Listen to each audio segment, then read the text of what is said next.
Bonjour à tous et bienvenue à la présentation de nos résultats 2021, avec le regret qu'elle ne puisse se tenir en présentiel.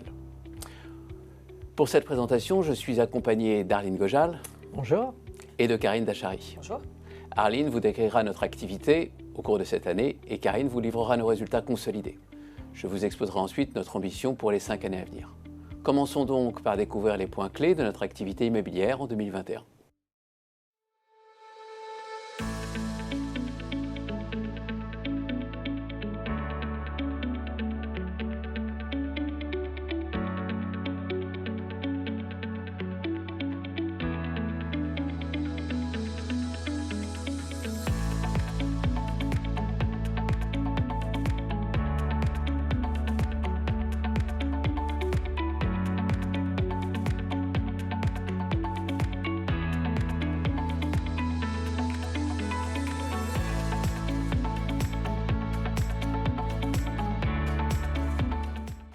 Comme vous venez de le constater, nous avons été très actifs en 2021 sur le marché de l'investissement, malgré le contexte de sortie de crise sanitaire. L'immeuble Cyberplace à Rennes est l'une de nos acquisitions emblématiques cette année, car c'est l'un des premiers immeubles répondant aux critères de la cybersécurité en région. Il est situé à l'est de Rennes, à Cesson-Sévigny, un secteur promu par la métropole pour le développement informatique et là où se concentrent les écoles d'ingénieurs, les sociétés informatiques et la recherche.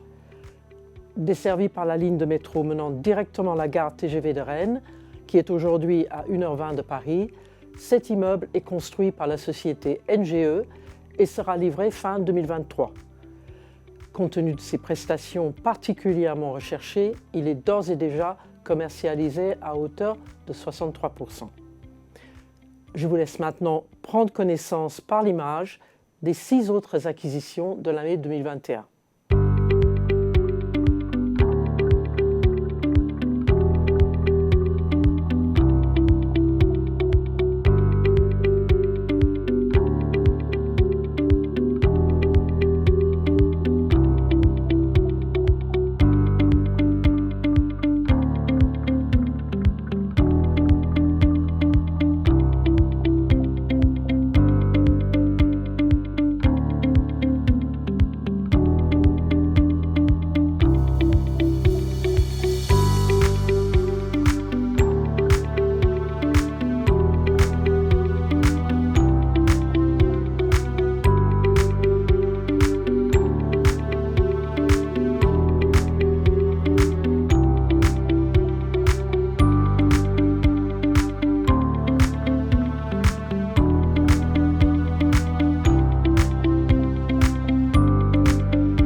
Notre métier est d'investir, mais nous avons toujours eu à cœur de créer en même temps de la valeur. Permettez-moi de vous présenter deux exemples de création de valeur totalement différents l'un de l'autre et qui vont illustrer mes propos. Le premier est Innovespace Romainville qui démontre le mécanisme de création de valeur à l'acquisition de nos immeubles en VFA et en blanc. Il s'agit d'un parc d'activités en structure bois massif situé en bordure de l'A86 à la porte est de Paris et à 650 mètres de la station de métro Bobigny-Pantin, la ligne 5. Nous nous étions positionnés sur cet investissement très en amont en 2018 via notre filiale Flexpark. Mais vu l'évolution très positive du marché de la logistique urbaine et avec le concours d'Alcei, nous avons pu doubler la taille du programme et signer une VFA portant sur 8 920 m² fin 2020. La livraison était programmée pour fin 2021. Le site vient donc d'être livré et affiche un taux de remplissage extrêmement satisfaisant de 94%.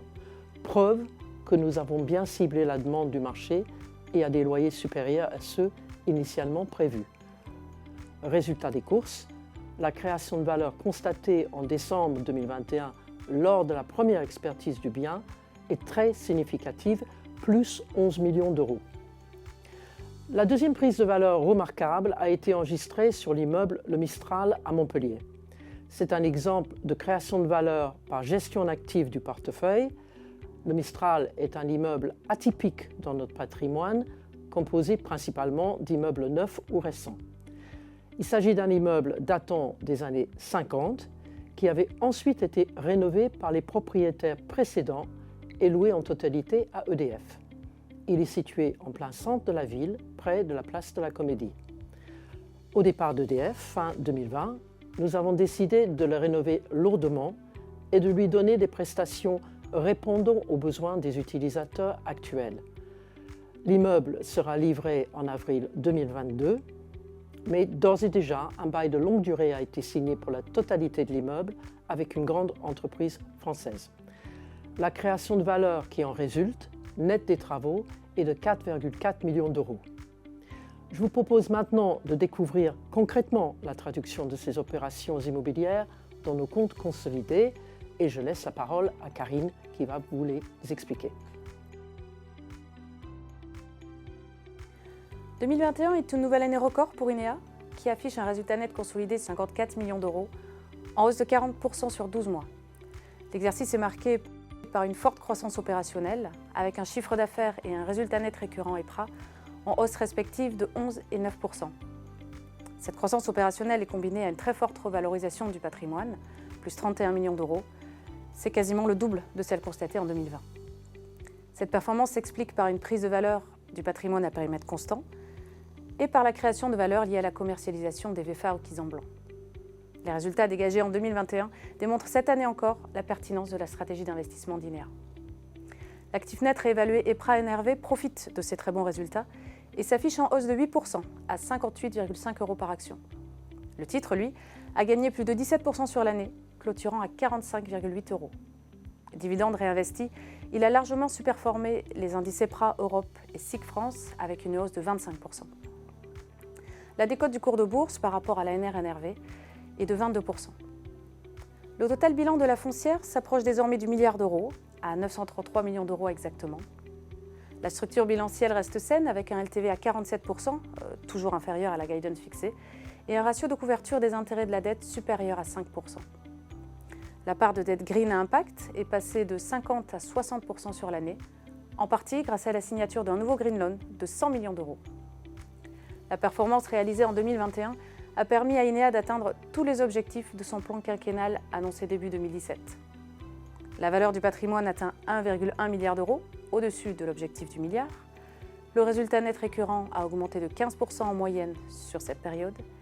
Et le LTV est resté sous les 50% depuis l'annonce de cette guidance en 2019. Au final, au cours des 5 dernières années, le chiffre d'affaires aura été multiplié par 1,5, le résultat net récurrent EPRA par 1,7 et le résultat net par 2,1. En 5 ans, INEA a doublé de taille tout en améliorant sa profitabilité et son profil green. Ces résultats 2017-2021 valident le positionnement immobilier et géographique d'INEA, en un mot, son business model. Examinons justement le modèle de croissance proposé par INEA à ses actionnaires. Celui-ci repose sur deux axes, un rendement du dividende attractif, porté par la rentabilité opérationnelle de la société, et une croissance de l'actif net, réévalué, porté par la prise de valeur du portefeuille constitué. Rendement du dividende, d'une part, et croissance de l'actif net réévalué, d'autre part, sont les deux composantes de ce que les anglo-saxons appellent le total return, c'est-à-dire la rentabilité totale pour l'actionnaire. Examinons d'abord le rendement du dividende. En matière de distribution, INEA a toujours mené une politique attractive. Elle a toujours proposé à ses actionnaires un dividende par action en croissance, même en 2020, en plein cœur de la crise sanitaire, avec un dividende par action alors en hausse de 14%. Sur la période 2017-2021, le dividende par action a cru en moyenne de 10% par an, servant un rendement moyen de 5,4% aux actionnaires. C'est sur cette période tout simplement la meilleure performance parmi les foncières de bureaux françaises cotées. En effet, sur les 5 dernières années, le dividende d'INEA a cru de 44%, alors que les dividendes versés par l'ensemble des foncières de bureaux cotés ont baissé de 12%, notamment à cause de la crise sanitaire qui a impacté plusieurs acteurs. Cette surperformance a des fondements sains. Ainsi, ce niveau de distribution a correspondu à la croissance opérationnelle récurrente enregistrée par la société, avec une certaine prudence par rapport au cash flow. Dit autrement, INEA a distribué la quasi-totalité de son résultat net récurrent, mais seulement 63% du cash flow généré sur la période. Les très bons résultats enregistrés en 2021 permettent de poursuivre cette politique de dividende attractive. Nous proposerons donc à la prochaine Assemblée générale des actionnaires de voter un dividende de 2,70 € par action, en hausse de 4% et procurant un rendement de près de 6% sur le cours de clôture du 31 décembre 2021. Le second axe du modèle de croissance d'INEA, c'est la croissance de son actif net réévalué, dont le fondement est l'appréciation de son patrimoine immobilier. Depuis la création de la société il y a 15 ans, le patrimoine s'est revalorisé de 160 millions d'euros, dont 23 millions ont été externalisés suite aux cessions réalisées.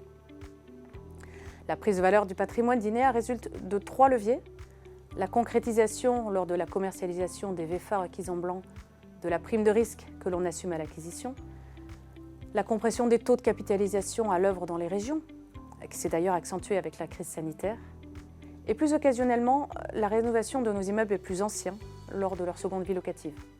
Ce fut le cas en 2019 avec l'immeuble du Nantil sur l'île de Nantes, ou encore en 2021 avec l'immeuble Le Mistral, comme vous l'a exposé Arline. Ce qu'il est intéressant de noter, c'est que plus de 70% de la prise de valeur historique du patrimoine a été enregistrée sur les 5 dernières années. Il y a donc une vraie accélération en cours, suscitée à notre sens par de multiples facteurs. D'abord l'atteinte d'une taille critique, avec un patrimoine conséquent désormais en exploitation. Ensuite la reconnaissance de l'atout green des actifs de la foncière. Et bien sûr la maturité du marché des régions. Sur les 5 dernières années, en effet, le taux prime en région s'est contracté de 92 points de base. C'est 3 fois plus qu'à Paris, où les taux semblent atteindre un niveau plancher. Le taux moyen d'expertise d'INEA, lui, s'est contracté plus raisonnablement de 68 points de base. Le patrimoine d'INEA offre d'ailleurs ainsi une prime intéressante de plus de 160 points de base par rapport au taux prime en région. Dit autrement, nous pensons que le potentiel de création de valeur est encore élevé. Évidemment, la prise de valeur du patrimoine a porté la croissance de l'actif net réévalué.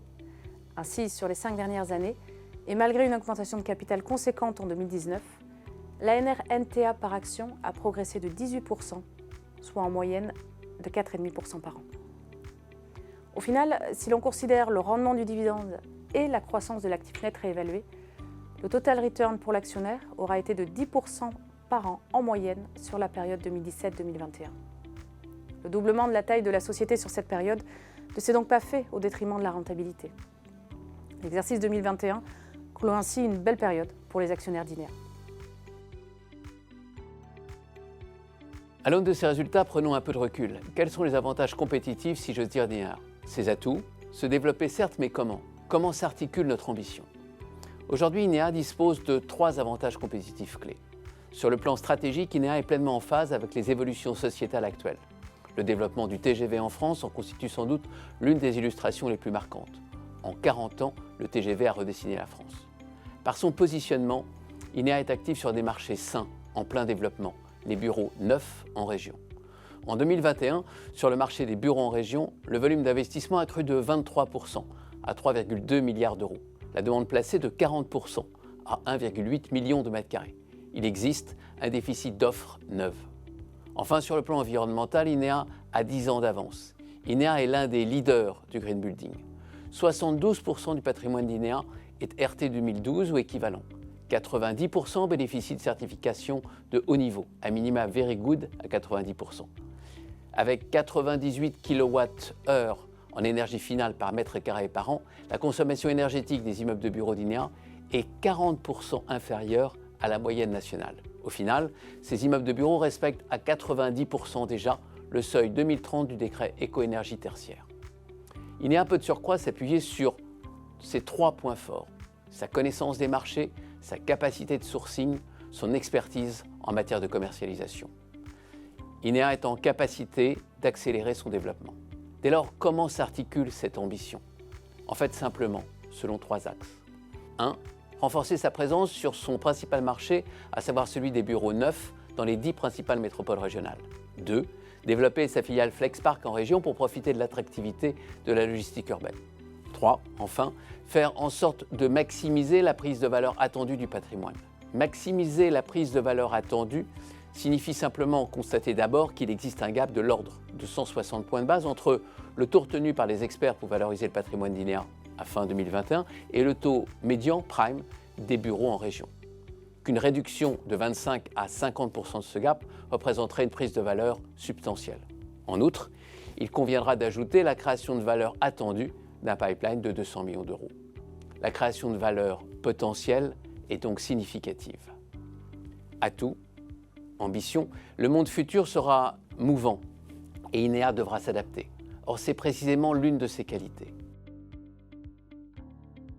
En dépit de la crise sanitaire, INEA boucle un exercice 2021 qui est le meilleur de sa courte vie. Dans le monde des foncières cotées, la crise a remis en cause bon nombre de business models. La croissance n'est plus forcément de mise. Or, croître est pour nous possible, mais aussi selon nous nécessaire en tant que foncière cotée. Faut-il encore que cette croissance soit porteuse de création de valeur? Notre conviction est qu'elle le sera. Sur un marché qui attire, la concurrence va s'accroître. INEA doit en tenir compte. Comment? En faisant évoluer le business model qui est le sien, à savoir l'acquisition d'immeubles, principalement de bureaux, en VFA. INEA est à même de le faire évoluer sans pour autant le dénaturer, tant en aval au travers de partenariats qu'en amont en remontant la chaîne de valeur. Avec toutefois une constante, son ambition environnementale. En 2021, INEA ne s'est pas contenté d'acquérir des immeubles verts. En 2021, la société a continué de lever de la dette verte dite à impact, soit une dette dont la rémunération est liée à des objectifs de performance énergétique des actifs financés. Si la société atteint ses objectifs de performance, elle entend investir 50% de la réduction de marge ainsi réalisée dans des projets de reforestation.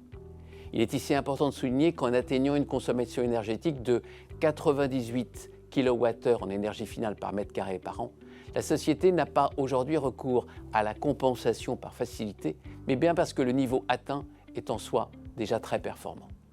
À titre d'illustration, investir 50 000 € par an permettrait de planter 10 hectares de forêt en France, ce qui à son tour permet d'absorber environ 2000 tonnes de CO2 par an. Or, cette économie permettrait de compenser la consommation énergétique des immeubles en exploitation d'INEA. INEA a en ligne de mire la neutralité carbone, scope 1 et scope 2, et ce, avant 2025. Avoir des convictions fortes, une analyse de marché pointue, faire preuve à la fois de persévérance et de cohérence, telle est la marque de fabrique d'INEA.